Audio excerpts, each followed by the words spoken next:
আমাদের তো একটা গল্প বলাই হয়নি। এর আগে একদিন আমি বাড়ির সামনে কিছুটা দূরে হচ্ছে ঘুরতে বেরিয়েছিলাম বাইক নিয়ে সন্ধ্যাবেলা, হঠাৎ করে একটু বন্ধু বান্ধবের সাথে। তো আমারই একজন খুব কাছের একজনের সাথে ঘুরতে বেরিয়েছিলাম। গার্লফ্রেন্ড বলো, গার্লফ্রেন্ডের সাথে ঘুরতে বেরিয়েছি। আর কিছু গিয়ে লাভ নেই। আমার গার্লফ্রেন্ডকে নিয়ে একটুখানি সন্ধ্যাবেলা জাস্ট ঘুরতে বেরিয়েছিলাম, কারণ ঠান্ডার মধ্যে বেশি দূর যাবো না। তো অফিস থেকে ফেরার পরে একটুখানি ওকে নিয়ে বেরিয়েছি। তো জাস্ট বেরিয়ে একটুখানি গেছি বাড়ি থেকে একটুখানি দূরে, 2 মিনিট 3টে মিনিট হয়তো গাড়ি চালিয়েছি। তো আমার যেখান থেকে আমি গাড়ি চালানো শুরু করেছি সেখান থেকে ওই ধানমাটার ওখানে বলতে পারো গাড়ি চালাচ্ছিলাম। তো ধানমাটার ওখানে কসবা পুলিশ স্টেশনে কিছু পুলিশ এখানে দাঁড়িয়ে চেকিং করছিল। তো বাট আমার একটা জিনিসই খারাপ লাগলো, আমি ওনাদেরকে কন্টিনিউ বলছি যে আমার স্যার এইখানেই বাড়ি, আমার গাড়ির নাম্বারটা শুধু বাইরের, গাড়িটাই আমার বাইরের।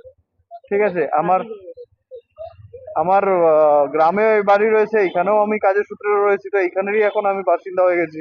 বহু বছর ধরে এখানেই রয়েছি, সামনে ঘর। তো স্বাভাবিক বিষয়, তো ওনাদের বলছি উনি আমায় বলছে রুলস আর রেগুলেশন অনুযায়ী তুমি বাড়ি থেকে গাড়ি বার করলে তোমাকে হেলমেট পরেই এরকম এইরকম ধরনের রাস্তা, যেরকম রাস্তা দেখছো ভেতরের রাস্তা, এরকমই ভেতরের রাস্তা, বাড়ি থেকে বেরিয়ে একটুখানি গেছি। তো এইরকম যদি রাস্তায় ভেতরের রাস্তা যদি কেউ নিজের বাড়ির এলাকায় যদি কারণ বাইক নিয়ে বেরোয়, তো নিশ্চয়ই সে হেলমেট ক্যারি করবে না। জাস্ট জানে যে 2-4 মিনিটের জন্য বেরোবো, এই ভেতরের রাস্তা দিয়ে যাবো, একটু চা খাবো। তো ওইখানে একটা আমাদের ধানমাটের ক্রস করে বাস অ্যাক্রোপলিসটাও ঠিক না, অ্যাক্রোপলিসের কাছাকাছি মানে একটা ধানমাটের ওইখানে একটা চায়ের দোকান আছে, খুব ভালো চাও করে। তো অ্যাকচুয়ালি প্ল্যানিংটা ছিল ওইখানেই যাবো চা খাওয়ার জন্য।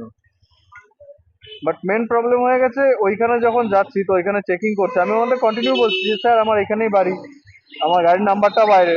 আমার সাথে কোনো কথাই বললো না, বলছে তোমার বাড়ি থেকে বেরোলে হেলমেট পরতেই হবে। আমি সে তো আমি জানি বাড়ি থেকে বেরোলে হেলমেট পরতে হবে, বাট যে কথাটা উনি বললো না যে বাড়ি থেকে বেরোলে হেলমেট পরতেই হবে, যদি স্যার আপনাদের কেউ কসবা পুলিশ স্টেশনে যদি কেউ আমার ভিডিও দেখে থাকেন, আমার ভিডিও যদি আপনাদের কাছে পৌঁছে থাকে, আমি জাস্ট একটা কথাই বলবো যে আপনি কসবা পুলিশ স্টেশনে যদি ভেতর দিকে রাস্তাটা যে আছে, আপনার কসবা পুলিশ স্টেশনের পেছনেই তো আমার বাড়ি। পুলিশ স্টেশনের পেছনের রাস্তায় যদি আপনি জাস্ট নর্মালি কোনো কাজে যদি আসেন, আপনার বাড়ি যদি ওইখানে হয় বা আপনার বাড়ি যেখানেই হোক, আপনি যদি জাস্ট নর্মালি যদি এটা বাইক নিয়ে আবার আপনার বাড়ির গলির সামনে যদি কোথাও যান কোনো কাজের জন্য, জাস্ট একটুখানি চা খাওয়ার জন্য, তা আপনি নিশ্চয়ই একটা হেলমেট ক্যারি করবেন না। সেটা কোনোদিনই সম্ভব না। আমার কেন ওটা আপনি যে আমাকে কেসটা দিয়েছেন, 1000 টাকার একটা উইদাউট হেলমেট ক্যারি করার একটা কেস দিয়েছেন, তো ওইটা আপনি কোনোদিনই পারবেন না। আপনি নিজেই যখন একটা আইন বানাচ্ছেন, আপনি নিজেই আইন ভাঙছেন।